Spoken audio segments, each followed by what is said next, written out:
Nah, selanjutnya materi tentang hukum pajak formil. Pengertian hukum pajak formil ialah hukum yang memuat terkait prosedur untuk mewujudkan hukum pajak material menjadi suatu kenyataan atau terrealisasi.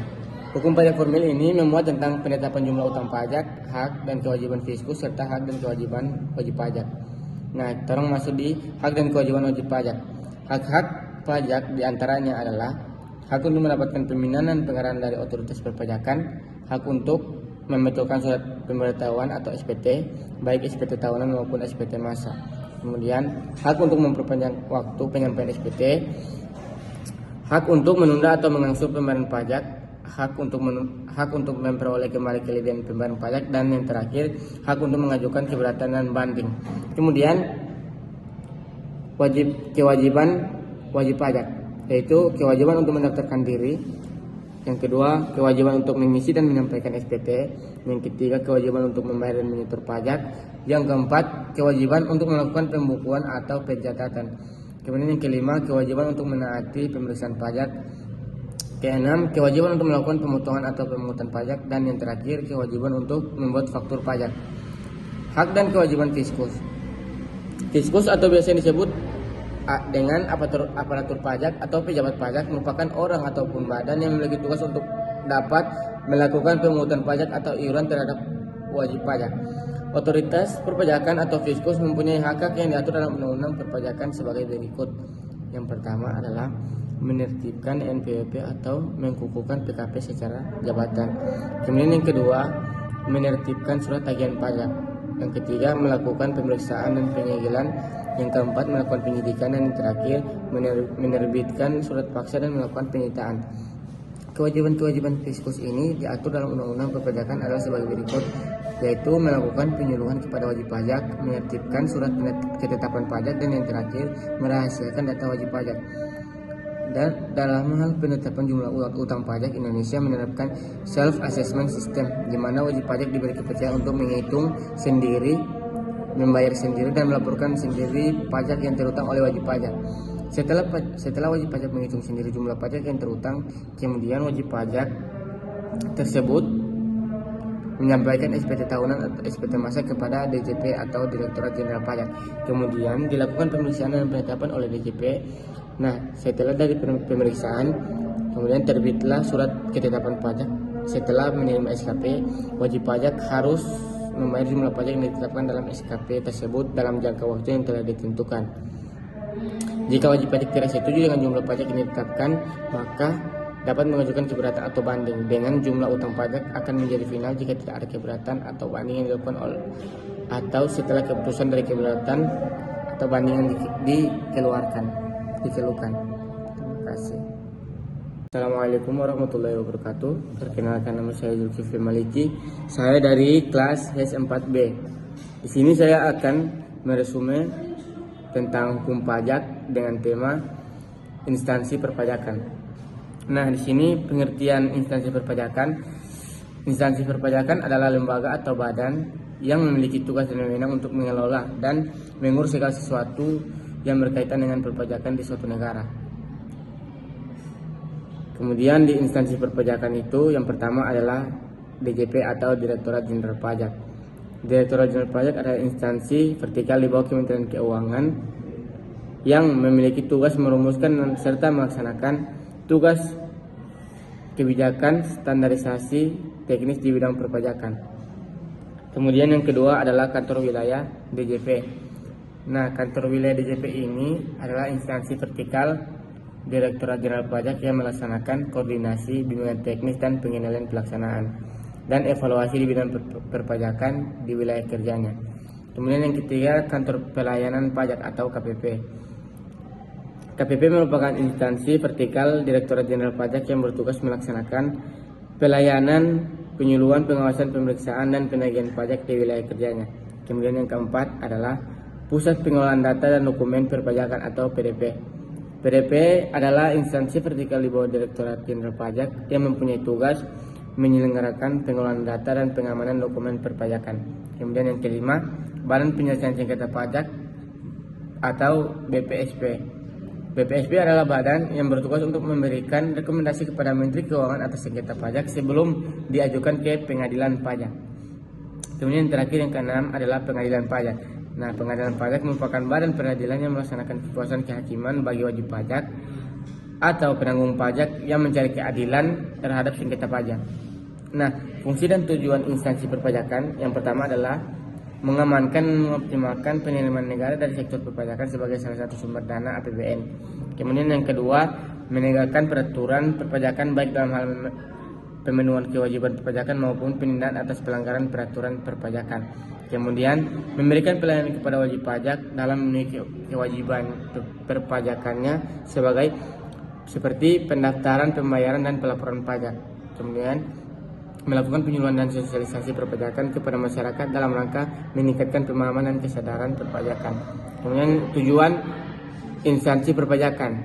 Yang pertama, mengoptimalkan penerimaan pajak bagi pembangunan nasional, kemudian menciptakan perpajakan yang adil, transparan, dan akuntabel sehingga dapat memberikan kepastian hukum dan keadilan dalam pengenaan pajak. Kemudian yang terakhir, meningkatkan kepatuhan dan kesadaran wajib pajak dalam memenuhi perpajakannya melalui upaya penegakan hukum, pelayanan, dan penyuluhan yang optimal.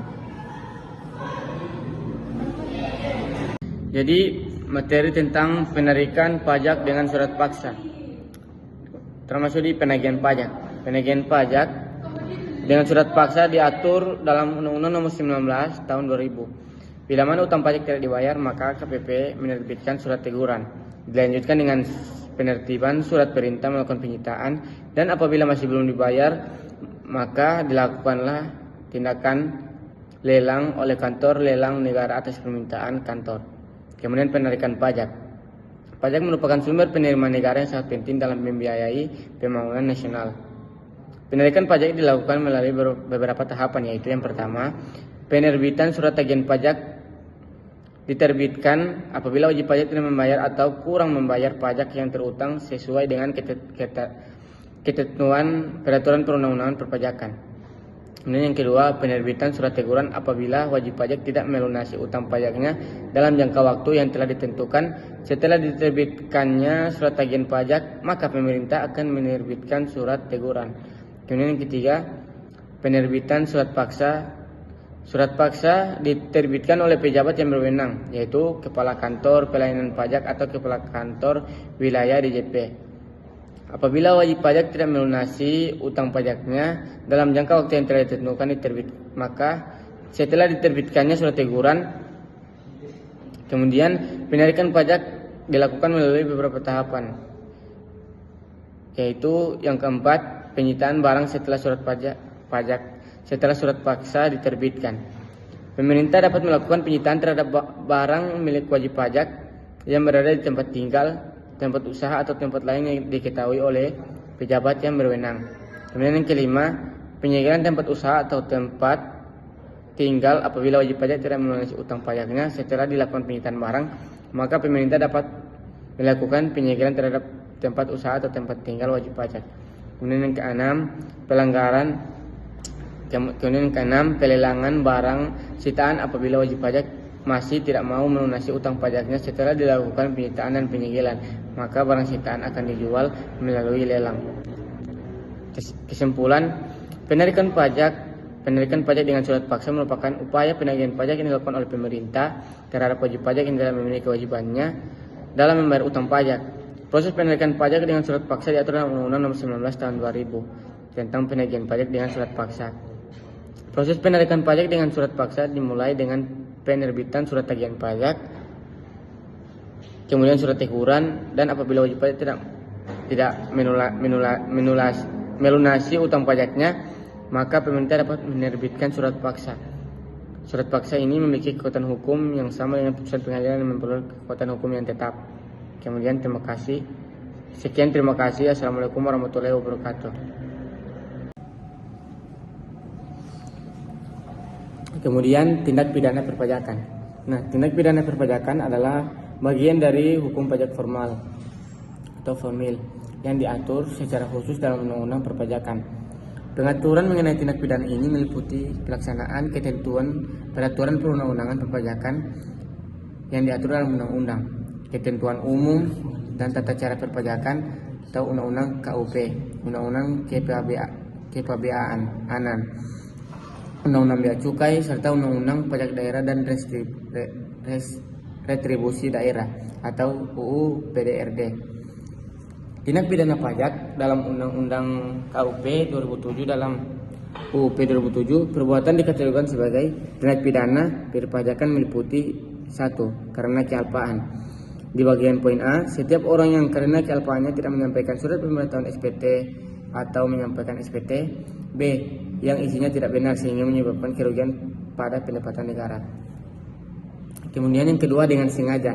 Pasal 368 ayat 1 KUHP berbunyi, barang siapa dengan maksud untuk menguntungkan diri sendiri atau orang lain secara melawan hukum memaksa seseorang dengan kekerasan atau ancaman kekerasan untuk memberikan barang sesuatu yang seluruhnya atau sebagian adalah kepunyaan orang itu atau orang lain, atau supaya membuat utang maupun menghapuskan piutang, diancam karena pemerasan dengan pidana paling lama 9 bulan.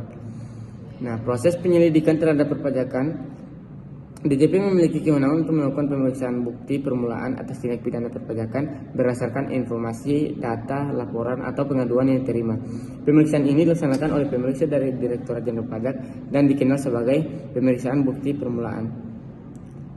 Pemeriksaan ini merupakan tahap awal sebelum dilakukannya tindak pidana perpajakan. Proses pemeriksaan bukti permulaan tindak pidana di bidang perpajakan diatur melalui atau berdasarkan peraturan Menteri Keuangan. Tujuan dari pemeriksaan bukti permulaan ini adalah untuk memperoleh petunjuk mengenai adanya tindak pidana perpajakan yang telah terjadi. Pemeriksaan ini dilakukan berdasarkan informasi, data, dan laporan atau pengaduan yang mencakup dugaan tindak pidana perpajakan. Dengan demikian, pemeriksaan bukti permulaan di bidang perpajakan dapat dianggap setara atau sama dengan tahap proses penyelidikan dalam pemeriksaan tindak pidana pada umumnya. Penyidikan tindak pidana di bidang perpajakan hanya dapat dilakukan oleh penyidik pegawai negeri sipil tertentu di lingkungan DJP yang diberi wewenang khusus sebagai penyidik tindak pidana di bidang perpajakan. Penyidikan tindak pidana di bidang perpajakan adalah serangkaian tindakan yang dilakukan oleh penyidik untuk mencari serta mengumpulkan bukti. Dengan bukti itu membuat terang tindak pidana di bidang perpajakan terjadi serta menemukan tersangkanya. Terima kasih. Nah, kemudian termasuk di sanksi administrasi pajak. Nah, pengertian sanksi administrasi pajak adalah suatu tindakan berupa hukuman yang diberikan kepada orang yang melanggar peraturan. Nah, sanksi pajak merupakan jaminan bahwa ketentuan peraturan perundang-undangan atau norma perpajakan akan dituruti, ditaati, dan dipatuhi. Dengan kata lain, sanksi perpajakan merupakan alat pencegah agar wajib pajak tidak melanggar norma perpajakan. Pengertian sanksi administrasi merupakan pembayaran kerugian kepada negara, khususnya bunga atau kenaikan. Nah, yang pertama, denda. Sanksi denda biasanya diberikan jika wajib pajak melakukan kesalahan tertentu, seperti tidak menyampaikan surat pemberitahuan atau SPT tepat waktu. Denda ini bervariasi tergantung jenis pelanggaran. Kemudian yang kedua, bunga. Sanksi administrasi berupa bunga dikenakan atas pelanggaran yang menyebabkan utang pajak menjadi lebih besar. Jumlah pajak bunga ini dihitung berdasarkan persentase tertentu dari suatu jumlah, mulai dari saat jumlah itu menjadi hak dan kewajiban sampai dengan saat diterima dibayarkan. Sanksi bunga ini diberlakukan jika wajib pajak terlambat membayar atau melaporkan pajak. Contohnya, denda sebesar 2% per bulan atas keterlambatan pembayaran pajak. Kemudian yang ketiga, kenaikan. Sanksi kenaikan biasanya dikenakan karena wajib pajak tidak memberikan informasi yang dibutuhkan dalam menghitung jumlah pajak terutang. Sanksi ini biasanya berupa penambahan jumlah pajak yang harus dibayar bisa mencapai 100% dari jumlah pajak yang tidak atau kurang dibayar. Nah, dampak dari sanksi perpajakan terhadap kepatuhan wajib pajak ini adalah menimbulkan peningkatan kepatuhan, efek jera, persepsi keadilan, peningkatan penerimaan pajak, dan yang terakhir, mengurangi praktik penghinaan pajak.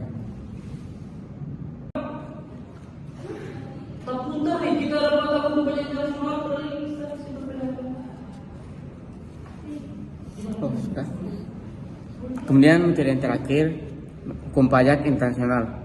Pengertian hukum pajak internasional adalah bidang yang dinamis dan kompleks yang berfungsi untuk mengatasi tantangan yang muncul dari kegiatan ekonomi global.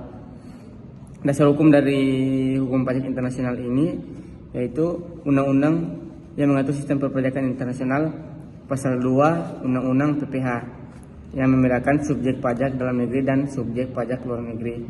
Kemudian dibagi menjadi poin A dan B. A itu adalah subjek pajak dalam negeri, B subjek pajak luar negeri. Nah, yang kedua ayat 4 pasal 2 Undang-Undang PPH yang mengatur subjek pajak internasional. Kemudian yang ketiga pasal 16 ayat 3 UU PPH yang mengatur surat ketetapan pajak sebagaimana yang dimaksud pada ayat 1 dan 2 harus dikeluarkan tidak lebih dari 12 bulan sejak surat keberatan diterima. Kemudian yang keempat, hubungan istimewa dan transfer preaching diatur dalam pasal 18 UU PPH. Yang kelima, pasal 26 pemotongan pajak atas penghasilan pajak asing dan sebagainya. Kemudian termasuk di asas. Asas pengenaan pajak itu dibagi menjadi 3. Asas domisili berdasarkan tanggungan penghasilan, kemudian asas sumber, dan yang ketiga adalah asas kebangsaan. Pajak berganda. Pajak berganda atau tax treaty dibagi menjadi 4, yaitu 1A pajak berganda internal atau internal double taxation. Kemudian yang kedua, pajak berganda internasional atau international double taxation. Kemudian yang ketiga, pajak berganda secara yuridis atau juridical double taxation. Kemudian yang terakhir, pajak berganda secara ekonomis atau economic double taxation. Terima kasih.